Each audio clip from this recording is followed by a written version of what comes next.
धनखड़ साहब जो 90 डिग्री झुका करते थे, एक बार में पीठ पर भी लात मारा गया और पेट पर भी लात मारा गया। तो आरएसएस ने तय कर लिया है कि अब हम उसी को रखेंगे जो आरएसएस की विचारधारा से हो, और थोड़ा भी लेफ्ट राइट किया तो उसको पेट पर भी लात मारा जाएगा और पीठ पर भी। मैंने तो सुना है कि नरेंद्र मोदी जी का भी पत्ता कट गया है।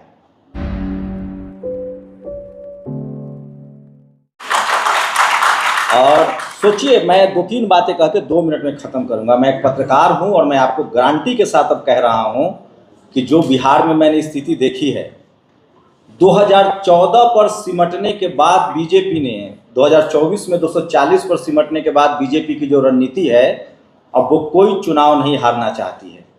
और इसके लिए चुनाव आयोग ने ये जो ज्ञानेश कुमार है और इसके जो पीछे था, आप यकीन मानिए इस देश में अब कोई भी चुनाव बीजेपी हारने नहीं जा रही है अगर जनता सड़कों पर नहीं उतरेगी। तो आप समझिए, इस देश में एससी एसटी ओबीसी का रिजर्वेशन सुप्रीम कोर्ट में 75 साल बाद कब लागू हुआ? जब कोई दलित जज बना, उसके अंदर भी रीड होना चाहिए।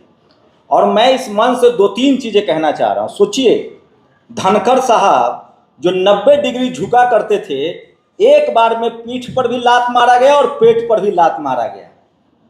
तो आरएसएस ने तय कर लिया है कि अब हम उसी को रखेंगे जो आरएसएस की विचारधारा से हो, और थोड़ा भी लेफ्ट राइट किया तो उसको पेट पर भी लात मारा जाएगा और पीठ पर भी।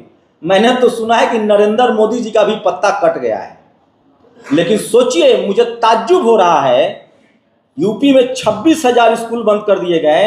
ये अनुप्रिया पटेल, राजभर और निषाद जो उसके पार्टी के अलायंस में है, ये सब दोषी हैं, हमारे दलित बैकवर्ड नेता। बिहार में अगर बीजेपी चुनाव जीतती है तो इसके लिए सबसे पहले क्रेडिट जाएगा चुनाव आयोग को, और उसके बाद मांझी जी को और चिराग पासवान को। ताज्जुब होता है, बिहार में जो 2 करोड़ लोग वोटर लिस्ट से बाहर होंगे, मैं 3 महीने बाद बिहार से आया हूं, वो सब के सब दलित पिछड़े हैं। आज हो सकता है कि वो आरजेडी समर्थक हो या सीपीआई-एमएल के समर्थक हो। जो आरएसएस की प्लानिंग है, अगर 2029 में नरेंद्र मोदी की सरकार या बीजेपी आरएसएस की सरकार आ गई, तो आप दावे के साथ कह सकता हूं कि इस देश में सिर्फ 20 करोड़ वोटर बचेंगे, और वो लोग बचेंगे जो आरएसएस के समर्थक हों। और आरएसएस का समर्थक, चाहे वो जज हो चाहे ब्यूरोक्रेट्स हो, सबकी पहचान है, वो घोर जातिवादी और मनुवादी है। वो इस देश के 90% लोगों को जो 10 रोटी में गुजारा कर रहे हैं, 80 करोड़ लोग जो उनके 5 किलो राशन पर लाइन लगा रहे हैं, 40 करोड़ लोग जिनके पास न घर है और न जमीन है, इनका वोट का अधिकार छीना जाएगा।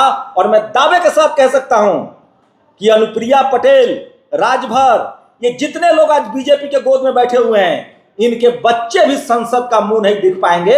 हमसे लिखवा लीजिए। और आज अब ऐसा वक्त आ गया है कि अब जो वक्त आ गया, अगर एक बार आरएसएस को और मौका मिल गया और बिहार चुनाव में अगर वो जीत गई, तो मैं गारंटी के साथ कह रहा हूं कि आने वाला न तो वो कोई चुनाव हारेगा, और 2029 के बाद इस देश के जो दलित, पिछड़े, किसान, आदिवासी, खासकर जो पढ़ा लिखा है, वो न सब्जी बेचने लगा, न ठेला चलाने लगा, न वो नौकरी छोड़ के पता नहीं क्या करवाएगा। ये लोग, ये जातिवादी मनुवादी, हो सकता है कि हम लोग को दिन में इनकाउंटर कराना शुरू करा दे, और ऐसे मीटिंगें नहीं होंगी। ये इतना बड़ा खतरा है। हमें जरूरत है कि जो लोग, शुक्रिया, मैं सही कह रहा हूं दीपांकर जी, आपने जिन लोगों को टिकट दिया, आपके जो विधायक हैं बिहार में शोषित वंचित समाज के, वो किस तरह से आइडियोलॉजिकली शानदार भाषण करते हैं, शानदार विचार है उनके। ऐसे नेता आप देश भर में बनाइए। और बहुजन समाज के लोग की जिम्मेदारी है कि जो सत्ता से सवाल पूछे, जो पिछले 10-15 साल से सड़कों की खाक छान रहा हो, चाहे वो रतन लाल हो, चाहे सोचिए कैद साहब, शायद वो मुझसे वाकिफ न हो, वो चीफ जस्टिस होते हुए जिस तरह से उन्होंने कहा कि बाबा साहब की मूर्ति लगेगी, वो आज राष्ट्रीय मुद्दा है। आपका बहुत बहुत शुक्रिया कि आपने रीढ़ की ताकत दिखाई। और लास्ट बात, जो लोग इस गुमान में बैठे हैं कि हम दलित हैं, पिछड़े हैं, आदिवासी हैं, किसान हैं, अल्पसंख्यक हैं और मलाई खा रहे हैं, मैं दावे के साथ कह रहा हूं कि जिस दिन आरएसएस को मौका मिल गया, जो आरएसएस धनखड़ का नहीं हुआ, जो नरेंद्र मोदी को कह रहा है, जो मैस्केर मर्डर करवाता है, जो इस देश को गुलाम बना लिया, जिसने संविधान बदल के 10% रिजर्वेशन दे दिया सवर्णों को, उस नरेंद्र मोदी का सगा नहीं आरएसएस। तो जो लोग बीजेपी के साथ हैं उनकी नस्लों को उसने उल्टा न टांग दिया। तो आप लोग हमारे नाम पर मतलब क्या बोलूं मैं नहीं बोलना चाहता हूं। और सबसे बड़ी बात, मुझे फक्र हो रहा है कि मैंने सोशल मीडिया बनाया, 10 साल से इन गुंडों से लड़ रहा हूं, इनकम टैक्स और ईडी की जांच झेल रहा हूं, और मुझे फक्र है। बाबा साहब की एक लाइन थी कि जिंदगी छोटी नहीं शानदार होनी चाहिए, लंबी नहीं।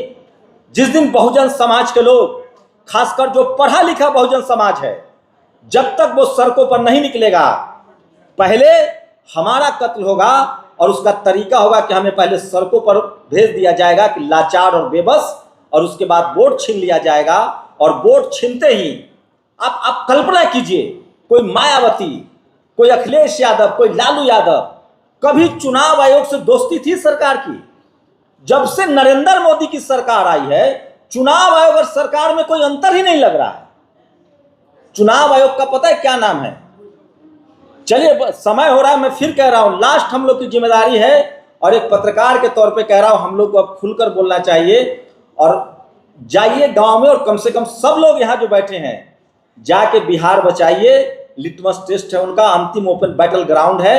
बिहार अगर वो जीत गए, जो अभेद किला है आरएसएस का, तो देश में वो कब्जा कर लेंगे, और इस देश के 90% लोग लाचार, बेबस, मजदूर, और उसके बाद वोट का अधिकार भी चला जाएगा, संविधान भी नहीं बचेगा। शुक्रिया। खबरों में बने रहने के लिए फोरम 4 को सब्सक्राइब करें और नोटिफिकेशन पाने के लिए बेल आइकन दबाएं।